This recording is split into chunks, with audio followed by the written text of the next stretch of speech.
बच्चों गुड्डू और गुड़िया को लेकर अपनी माँ के घर जा रही थी। गर्मियों की छुट्टियां शुरू हो गई थीं और उसके बच्चे हर साल की तरह अपनी नानी के घर जाने के लिए बहुत खुश थे। बड़ी अजीब बात है ना माँ, हर साल तो हमारी छुट्टियां होने से पहले ही नानी हमें इतने फोन करती थी कि जल्दी से आ जाओ, जल्दी से आ जाओ, लेकिन इस बार उन्होंने एक बार भी हमें फोन नहीं किया। हाँ माँ, ऐसा क्यों? क्या नानी हमसे नाराज है? अरे नहीं नहीं बच्चों, ऐसा कुछ भी नहीं है। अभी हम लोग नानी के पास जाएंगे ना, तो वो हम सबको देखकर बहुत खुश हो जाएंगी। थोड़ी देर में वो सब अपनी नानी के घर पहुंच गए। शांति ने अपने घर का दरवाजा खटखटाया, लेकिन बहुत देर तक उसकी माँ घर से बाहर नहीं आई। अरे ये क्या, माँ दरवाजा क्यों नहीं खोल रही हैं? क्या वो घर पे नहीं है? वैसे भी हमने उन्हें अपने आने के बारे में बताया नहीं था। ये देखकर गुड्डू और गुड़िया जोर जोर से दरवाजा खटखटाने लगते हैं।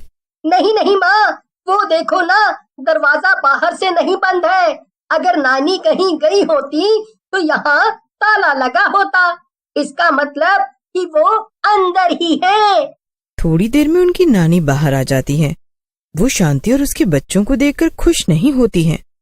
अरे माँ, मैं कब से दरवाजा खटखटा रही थी, मगर आप खोल ही नहीं रही थी। क्या हुआ? आप सो रही थी क्या? हाँ, मैं सो रही थी, लेकिन तुम लोग यहाँ ऐसे अचानक क्यों आ गए हो? अरे हम तो आपको अचानक आकर सरप्राइज देना चाहते थे। अरे नहीं, ऐसी बात नहीं है। वो मेरी तबीयत कुछ ठीक नहीं है, इसलिए। अब दरवाजे पर ही खड़ी रखोगी या अंदर आने को भी कहोगी माँ? इतना कहकर शांति और उसके बच्चे घर के अंदर आ जाते हैं। उनकी नानी बिना किसी से कुछ बात किए अपने कमरे में चली जाती है। माँ, कुछ तो गड़बड़ जरूर है। नानी को कुछ न कुछ तो हुआ है, वरना वो ऐसे बर्ताव नहीं करती। हाँ गुड़िया बेटा, अब तो मुझे भी कुछ अजीब सा लग रहा है। खैर तुम दोनों हाथ मुंह धो लो, मैं कुछ खाने को देती हूँ। शांति अपनी माँ के कमरे में जाती है और देखती है कि पूरे कमरे में बहुत गंदगी फैली हुई थी और उसकी माँ चुपचाप बिस्तर में लेटी हुई थी। ये सब क्या है माँ? आप तो कभी भी कमरे को इतना गंदा नहीं रखती थी, तो फिर ये अचानक से आपने इतनी गंदगी क्यों फैला रखी है? अरे मेरा घर है, मैं इसे जैसे चाहे रखूं, उससे तुझे क्या? ये क्या माँ, मैं इतने दिनों बाद आई हूँ और आप मुझसे ऐसे बातें कर रही हैं। देखो मेरी तबीयत कुछ ठीक नहीं है, अब तुम यहाँ से जाओ, बाद में आना। तो माँ आपने कुछ खाना नहीं बनाया है क्या? क्यों, तूने मुझे आने से पहले बताया था क्या, जो मैं तेरे लिए 56 भोग बना के रखती? जा यहाँ से, मैंने कुछ नहीं बनाया है। शांति चुपचाप वहाँ से दुखी होकर चली जाती है। वो रसोई में जाकर अपने बच्चों के लिए कुछ खाना बनाने लगती है। न जाने माँ को क्या हो गया है, पहले तो उन्होंने कभी भी मुझसे ऐसे बात नहीं की। अगर उन्हें किसी बात की नाराजगी है तो मुझसे कहना तो चाहिए। ऐसे नाराज रहकर भला क्या मिलेगा? शांति खुद से ही बातें कर रही थी कि तभी उसे गुड्डू और गुड़िया के रोने की आवाज आती है। अरे ये क्या, ये बच्चे क्यों रो रहे हैं? इनका फिर से आपस में झगड़ा हो गया है क्या? शांति भाग के जाती है और देखती है कि गुड़िया एक तरफ गिरी पड़ी है और रो रही है, वहीं दूसरी तरफ गुड्डू को उसकी नानी ने पकड़ रखा था। माँ, ये आप क्या कर रही हैं? शांति जाकर गुड्डू को बचा लेती है। तभी उसकी माँ गुस्से में बोलती है, तूने अपने बच्चों को तमीज नहीं सिखाई है क्या? मैंने इनको साफ साफ मना किया था कि कुछ भी हो जाए ये ऊपर मेरे कमरे में ना आए, लेकिन इन्होंने मेरी बात नहीं मानी। अरे माँ, तो वो तो बच्चे ही हैं ना, उनसे गलती हो गई, आप उन्हें ऐसे मार क्यों रही हैं? लेकिन मुझसे जबान मत लड़ा, ये मेरा घर है और जो मैं कहूंगी वो ही सबको मानना होगा। इसलिए अब अगर किसी ने भी मेरा कहा नहीं माना तो उसकी खैर नहीं। इतना कहकर शांति की माँ गुस्से में वापस अपने कमरे में चली गई। शांति और उसके बच्चे ये सब देखकर बहुत परेशान थे। माँ, मुझे यहाँ नहीं रहना है, चलो हम वापस अपने घर चलते हैं। हाँ माँ, यहाँ से चलो। नहीं बच्चों, ऐसे नहीं बोलते। नानी माँ तुम दोनों से बहुत प्यार करती है ना, तो क्या वो तुम पे थोड़ा सा गुस्सा भी नहीं कर सकती? नहीं माँ, वो हमारी नानी माँ। ये तुम क्या कह रहे हो गुड्डू? गुड्डू की बात सुनकर शांति दंग रह जाती है। बेटा, मुझे भी कुछ समझ नहीं आ रहा कि तुम ये क्या कह रहे हो, जरा ठीक से तो समझाओ। माँ, मैं और गुड़िया खेल रहे थे और खेलते खेलते हमारी बॉल नानी के कमरे में चली गई थी।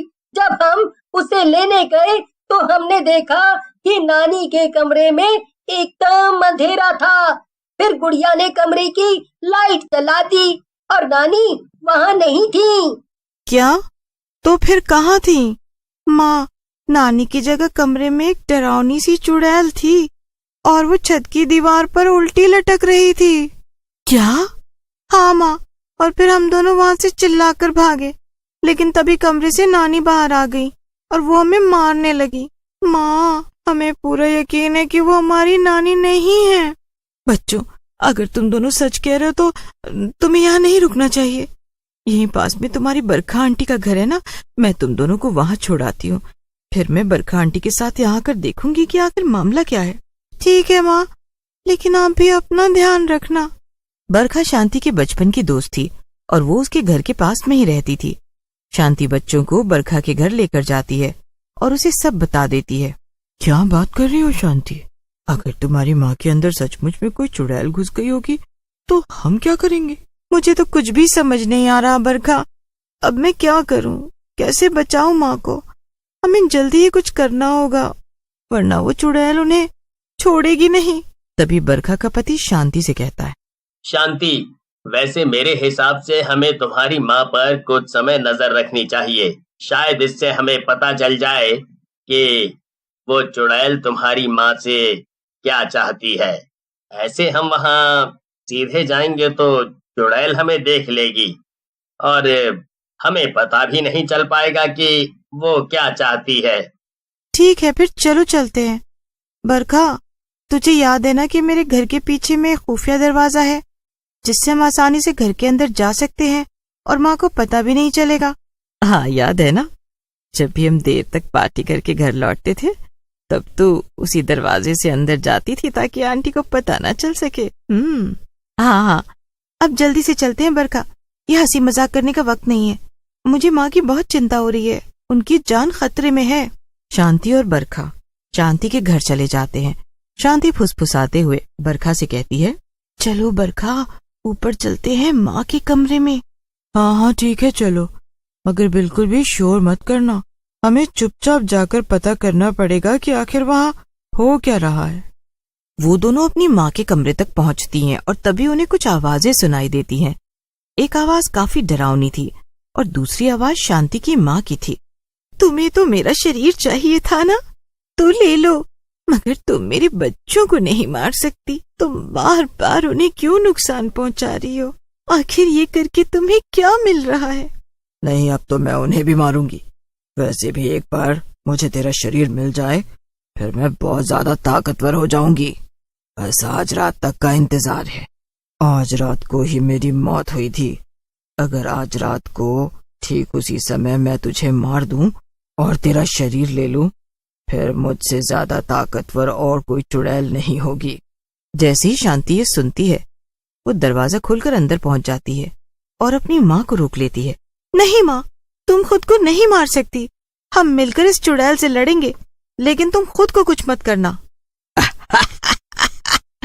तू और मुझसे लड़ेगी? तेरे जैसे इंसानों को तो मैं एक पल में मसल सकती हूँ। चुड़ैल शांति को हवा में उड़ा देती है, लेकिन तभी पीछे से बरखा का पति आ जाता है। उसके हाथ में एक बड़ा सा डंडा था।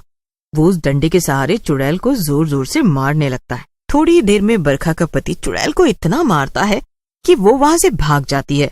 ऐसा करने से शांति और उसकी माँ उस चुड़ैल के चंगुल से आजाद हो जाती हैं। बरखा, अगर तुम और तुम्हारे पति आज नहीं होते तो आखिर मेरी माँ का क्या होता? मैं शायद उन्हें हमेशा हमेशा के लिए खो देती। और तो और ये चुड़ैल मुझे और मेरे बच्चों को भी मारना चाहती थी। तुम्हारा बहुत बहुत धन्यवाद बरखा। और सब कुछ पहले जैसा हो जाता है।